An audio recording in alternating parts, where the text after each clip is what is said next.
Hello and welcome. Welcome back to Uncomfortable Conversations.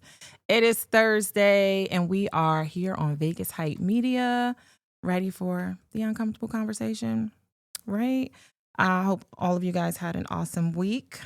I want to thank all of my new subscribers that just checked in last week as we had an amazing guest, a woman, of course, because we are still in the month of celebrating women and highlighting some amazing women here in Las Vegas. Last week I had, sorry, let me rewind. I think my guess. Okay. Yeah, last week we had Miss Misty Hajik, who was our paleontologist and encouraged us to try new things, be open, and just be willing to have conversations with strangers and do something that you've never done before, right? Just because it's not your norm doesn't mean that you won't like it. Step outside of your comfort zone. So this week, I have coming up a very special guest. I'm not going to tell you about today's guest just yet. I'm going to hold on to that for just a little bit longer. But I am going to talk about my guest for Saturday. Yes, I'm going to go live on Saturday with Miss Angel Lash. Miss Angel Lash runs the Lima Project here in Las Vegas. That is with Metro to help those that are suffering from mental health issues that are caught up in the system. So we can kind of get them some assistance and redirect them and help them figure out ways to navigate the system and getting them some help versus putting them in jail. So that's who the conversation is going to be with Saturday, this Saturday that's coming up. Again, her name is Angel Lash, and that is going to be on my IG page. That is UC Salaam. You see it right there under Emergency, who is me, right? So look forward to that conversation. Also, if you haven't had an opportunity to check out the conversation that I did with Miss Chastity Issachar about a week or so ago on the 13th, that was the 13th, yeah. Make sure you check that out. I am going to break it up into segments because, like I said last week, it was a pretty lengthy session. A lot of good stuff, but her and I are going to go through it and break it down so it makes sense in smaller doses so you guys can partake in that, those of you that didn't have the opportunity to tune in, even though there was a really good amount of you that joined me. So that's that. I'm sorry, my voice, it comes and goes. I had an exciting weekend. I want to send some love to my sister, who we celebrated her birthday this weekend. My sister, happy birthday. I love you, love you, love you, love you. And shout out to my sisters that flew in to celebrate that birthday. Love you, love you, love you. Glad you guys could come in. And we're going to go ahead and just get into this. As I introduce my guests to you guys, I want you to always come with an open heart and mind, looking to receive full transparency from our guest.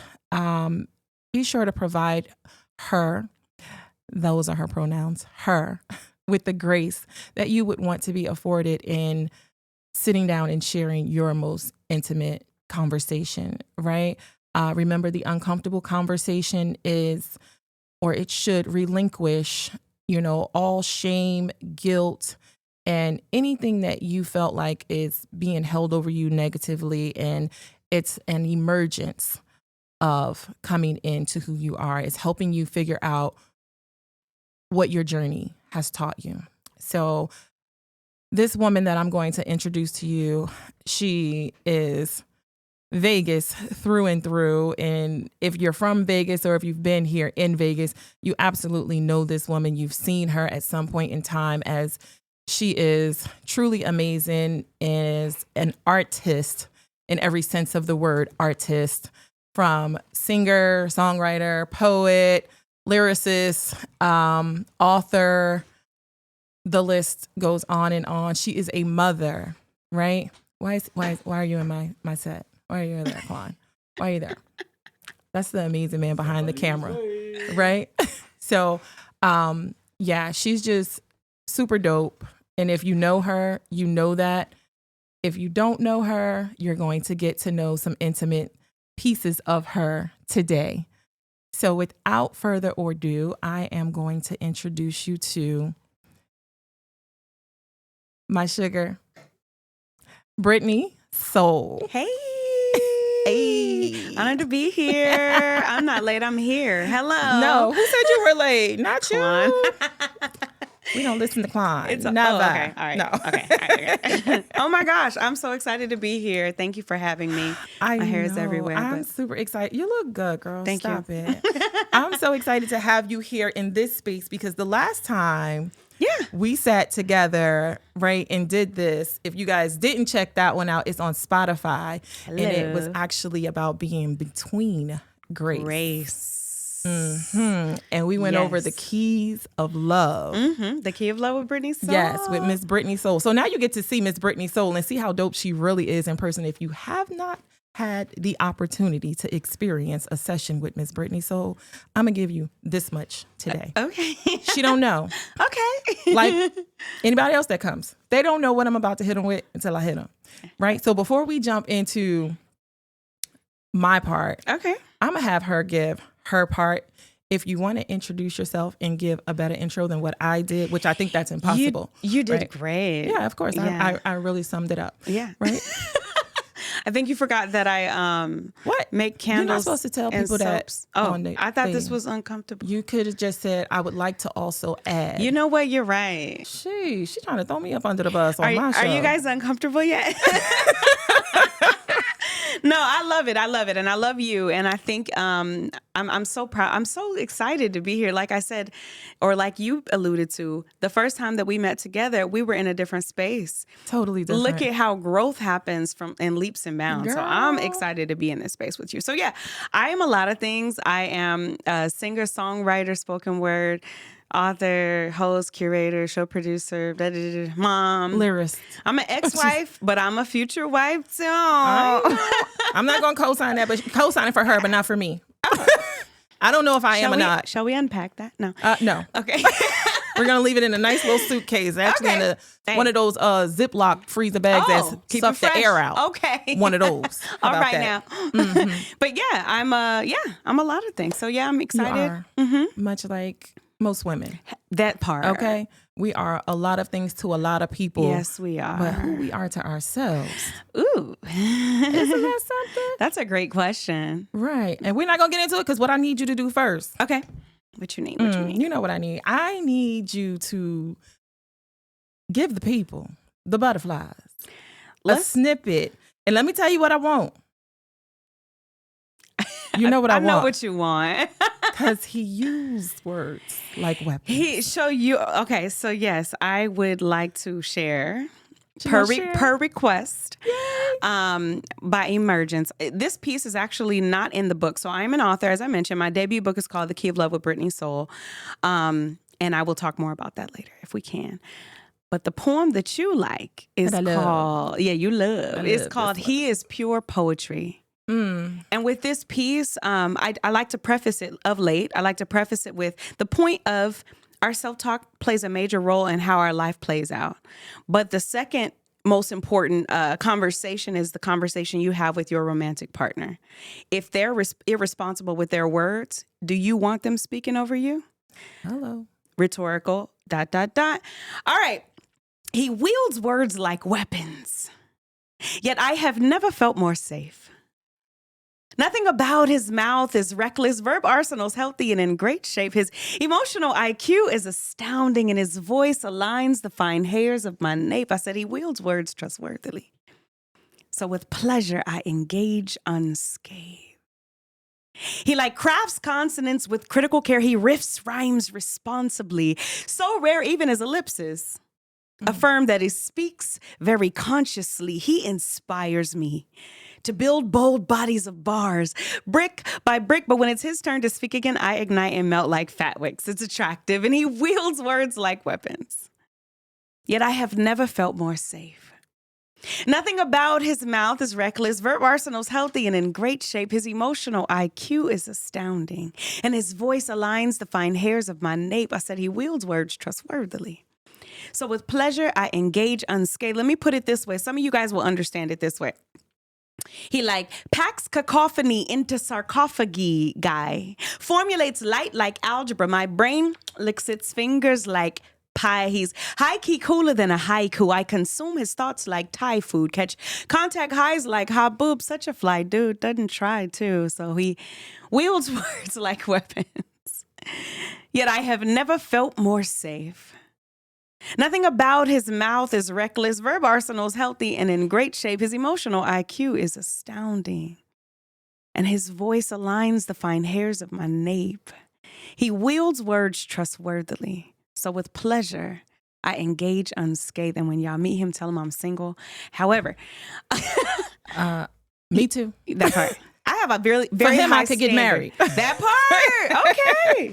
For him, I'd be willing to do it again. I have a very high standard with my romantic partners and who my future person and we will all be. should. And that's why we're here. And I needed everybody listening to hear those words and understand, if you didn't feel that in some shape, form, or fashion. Where you live. We rock you. Yes, exactly. But I need you to understand that that's the type of feeling that you should have from your partner and also have with yourself. Yes. Yourself, right? That relationship you have with yourself is going to set the tone for the person that is coming. So you're going to know, right? That's good. So they resonate with you. Absolutely. And it aligns, like you said. You know what? And to that point, really quickly, when we were speaking toxic language to ourselves, we got with people that resonate. Absolutely. You just hit a whole nail right there. Because we don't know what we don't know till we know. And that's the part. Know better, do better, be better. Absolutely. Absolutely. So we're going to circle back to that before we close out because that was a lot. And I just want the people to take that in. But I also want to get into this. As you guys know, we are at Women's History Celebration, and this is all about women. Yes. And I have the same first 3 questions every time. Okay. Define a woman for me, please. Ooh. Hey. That is the most loaded question you could ask me, but that's what you do. Of course. Define woman.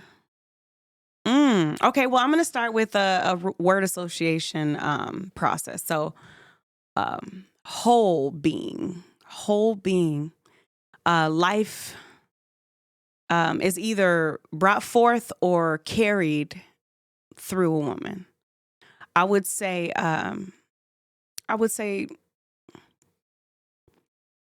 a word that's not really a word, but complete her.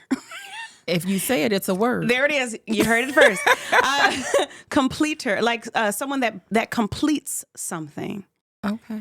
And then I'm gonna go ahead and say life. I keep getting stuck on life. Someone that bears and brings and nurtures life. I'm good with that definition. You guys good with that? I think everybody's good with And that. everything's strength. Everything is strong around that. But yeah, that's what I got. That's your definition. Okay, so does that align with those that do not genetically identify in society's world as a woman for you? For based on the word association definition, I didn't say anything about gender. No, you did. You did. I just wanted clarification. Absolutely. Because everybody don't understand words the way you craft them and wield them. No, I totally understand. And I would say that I'm not, I don't have a final consensus on certain areas of the conversation as it pertains to gender and women. I don't have a deduction, but I will say, and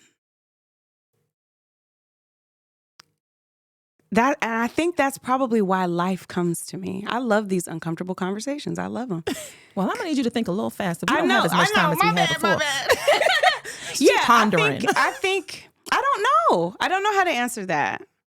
Is that an option? I don't know. It's not an option. It's not an option? Okay. Repeat the question. Moving along. All right. Well, no, it's an option. Okay, go ahead. Okay. Have you, to your knowledge, Mhm. ever used your vagina as a weapon? I would probably venture to say, sure.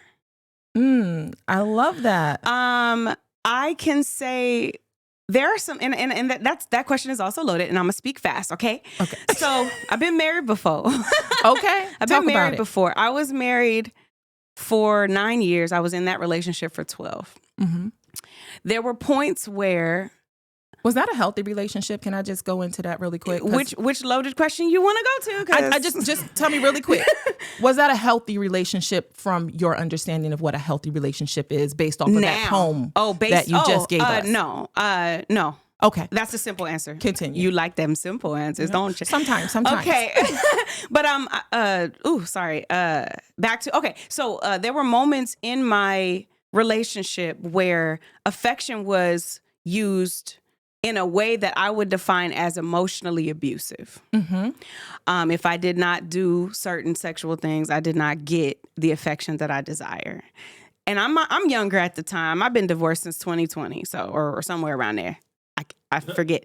I ain't gonna lie. The year 2020 or you were 20? No, I was married early 20s. I was divorced early 2020, I think, or 2020. We'll come back. But I digress. Is she saying early 2000s? 2021, I think, is when my divorce was. Or 2020. One of those. Okay, continue. Sorry. I think it was 2020. Anyway, I digress. So anyway, in that circumstance, there were points where I did subconsciously and consciously, possibly at times, knew that if I did this, then I would get this. And as sad as that sounds, as sad as that sounds, in the realm of a marriage or like intimate, serious, committed relationship, it was almost like, that's sad to me. But it is was sad, the but it's the reality that I was of in. what your situation was and where you're at.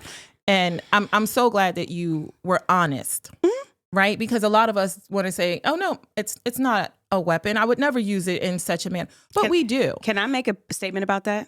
Of course. Stewarding your attraction well is the fine line between manipulation and not. And what I mean by that is I feel like people are attracted romantically, platonically, in whatever way, but they're attracted for a reason. Mm-hmm. And often we misuse and abuse the reason or that attraction. So what I mean by that, sometimes people are drawn to you and they're supposed to work with you. Right. But you like, oh, well, this could give me something else. Do you understand what I'm saying? Because I know what I know. And I believe we all have the ability to be manipulative. Just because you're aware of it doesn't mean you're using it. But it's important to know. Right. So yeah, it's a weapon. Whether you use it's also a tool. We got our first weapon. It's also a tool, amen. Amen. It is a tool to be used. Hello. Use it. Please use it. Build it up now. Okay. Let me take care of it. Take care of it while you're using it. If you're not in a monogamous relationship, please make sure you're using the prophylactics. You'll catch that in an episode previously. Moving right along, but I love that answer. Thank you, because like I said, most people would love to say, oh, no, I don't use that. I would never do such a thing. But we absolutely do. And sometimes it's unknown, Like I said, it depends on what I'm doing and when I'm doing it, if I'm going to use it that way or not. But, I mean, God gave us gifts. He gave us gifts. Oh, my. To be fruitful and multiply. He did say be fruitful. All those good things. So, moving right along. And I guess we kind of touched on this, and I guess this is why I kind of want to go back to it. Okay. General statement. If a woman claims to love a partner who is abusive towards her, right? Is it a reflection of her own distorted sense of self-worth? I wasn't sure if you were done. I want to say, I have more, but I just want to start there. I want to say, okay, with where you started, I want to say I would not summarize it into just that. Okay. There are a number of reasons why people stay in unhealthy relationships. And yes, and I've been all of these women. I've been that I'm about to explain, at least most of them. I have been the person that had such immense love. Like I have this theory that my love can grow flowers. So in my mind, You got a flower pot? girl, we gardens, but my love can grow flowers, and what that looks like for what I've found by reflecting on my own life. What I have found is that it looks like for some men who have had a really bad relationship with their mother, I'm naturally nurturing. I'm naturally caring and maternal in ways, for lack of a better phrase, which for someone to understand that and use that as a gift, okay, cool. But for people that are really men that are broken, that are very, very broken, I start taking on these attributes like a mama. And I'm not saying that's my intention, but that's just what happens, the dynamic of a relationship. Some of those relationships is not that I don't believe, or was not that I didn't believe I could do better, but the way my pity was set up, the way my compassion was set up. The way your pity was set up. It's an ugly word to use in this circumstance, but it's truthful. It's it real. wasn't just compassion. It was also pity.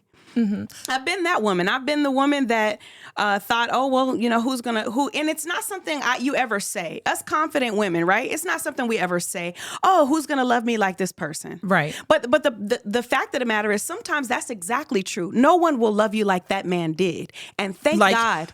And keyword is God. like he did. Yes. Because that's what we stay for, and that's what we continue to look for in those situations. We're constantly looking for that initial love that we received, right? We're constantly looking for that one moment, and that's why we continue to do what we feel like. If I just continue to hug him this way or love him this way, or if I whip it just right, like the way I know he likes, then I'm gonna get what I want, right? That's when that weapon comes out and we use it, and it don't work. It don't work. So, no, it only. Long that's story the thing short. about it. The same item or noun is a weapon or a tool, and sometimes it's both. And that's another conversation we don't have time for. But for the right man, it's a tool. For the right, we're speaking to women, so for the right man, some things are a tool. You're loving to a fault. He's gonna help you set healthy boundaries, so you're not loving to a fault. You're just loving. Right. And you're loving healthily. But I've been that woman. I've also been, but in this journey that I've been on, I'll say even since I've been divorced in the past few years, I have learned and been exposed to a new type of love that I've only heard about. I've only spoken about. I've only created in my mind my creative outlets. But I'm now in a space where I know what that feels like now. And that's like, for me, it's like mind blowing. So this man that we spoke about, do we know, because we've experienced these words personally and been weaponized? She said weaponized. Weaponized by him? Yes. No, we know because I'm not a person that gets speechless often, but I'm finding myself like, dang, I really need to go learn some new words. Like, I really need to go pick up a dictionary. Oh my goodness, I just thought about it. Like, not just now, but I'm like I have to start reading a thesaurus. I don't even know the right words to describe. And my book is called Key of Love. And that is, I literally pulled 2 books out of that book to be able to afford to publish that book, which means I got plenty on love. Warm fuzzies and cold pricklies, heartbreak and loving again. That's our favorite subject, it's y'all. my favorite. If y'all but didn't if know. I'm saying speechless, if I'm saying, oh, wow, he's educating me on things that's like, I'm not my future person, whoever that may be, whether it's him or someone else, I'm not going to I'm making it a conscious point not to compare them. But what I will do is say, if you ain't at this level, it's not for me. You can't ride on this ride. I love it. I love the love that I understand and appreciate now. Like, this version of me is like, what was I doing before? Okay. Quan in the studio laughing. Where we at, Quan? 2-3 minutes. It is 4. That's what I thought. Yeah. Okay. So just really quick, to go back. Do you think society ideas of what a woman is in the way that she acts should shape and mold the woman that she is? Or do you feel like women should be able to create their own? Yes. I believe that I'm not a groupthink person. So let me clarify a couple things too. And I want to share one thing with you too that I shared recently. You're fine. You got 1 minute. You got it. Well, first, then you know what? Let me just share this. But I feel like social mores and what is expected of people by society, I don't subscribe to that. Oh, I really yes. don't. I think, and I'm going to use the word, as my kids say, trash. So the perceptions, the projections, the assumptions, the expectations that are placed on women, I don't agree with them. I'm going to say that. I'm going to read this, and this is something I shared recently with a community of women that I feel answers your question and is very valuable. I've found that seldom are we just one thing. We each have multiple role sets and often wear a myriad of hats. I say, embrace it. You can be a mother and a friend, a business owner and a student, a community advocate and an employee, a wife and a board member. We are connected to all that we are for great purpose, whatever that may look like. Here's a reminder you never needed. All of who you are can coexist. Bring your whole self to the table, except if you don't like salmon, because salmon is babe. But anyway, you get the point of what I'm saying. Like, I definitely don't believe that what someone told you should be and how you should behave or what role sets they feel like you should have is what defines you. I brought that up on purpose. One, I always want everybody to take something from this uncomfortable conversation. And in this, I want you to know that you are not who you were. You're not whoever they said you are. You are exactly who you decide to be and walk in that. That's good. As we just heard from Miss Brittany Soul, we have, and I'm saying we because we know our story, and we have been all of those women from the pity women, the weaponized women, divorced. Yeah. Whatever, if you can think of it, we've been that. And it obviously doesn't happen to just women that don't know no better or that are uneducated or that part, corporate leaders and just. It happens to the best of us. So I never want you to feel bound in the space that you are in, because that's not your end unless you decide that that's your end. Okay? That's good. So continue to emerge and be the amazing butterflies that you are. Continue to tune in to Vegas Hype Media every Thursday, 5 p.m. Pacific time. p.m. Pacific Standard 8 Time. p.m. Eastern time. Yes. Did y'all see my cute little flyer that Miss Brittany Soul whipped up for me real quick? Because that's my girl like that. I mean, I'm not like, Quan with the graphics, but I did we're not going to talk about him, right? Because he didn't do none of that for me. But it's all right. I still love him anyway. It's Women's History Month. My favorite vanilla friend. Look. Anyway, I just want to thank Brittany Soul. Our time is up. This is one of my favorite people in Vegas. If you're out, make sure you check her out. She has an event tomorrow. Yes, it is called Spoken Sultry Experience with Brittany Soul. This one is with a twist. It is featuring Obi West, Alexis, and That Fire Band, which is my collective. And I just got word that it might be sold out, but find out anyway. Show up anyway. BrittanySoul.com. Just come in. Just head towards the kitchen and tell them you was looking for your seat. There it is. Oh, walk straight in the kitchen. Yes, walk straight in the kitchen. But you didn't hear that from me. Right, or me either. I have a different event, so I will not be there. But you'll be there in spirit. I will. Appreciate you, Queen. I love you. Thank you guys for tuning in. I will see you next week, same time, same place. Vegas Hype Media with me, Emergency. Have an amazing weekend. Do something fun.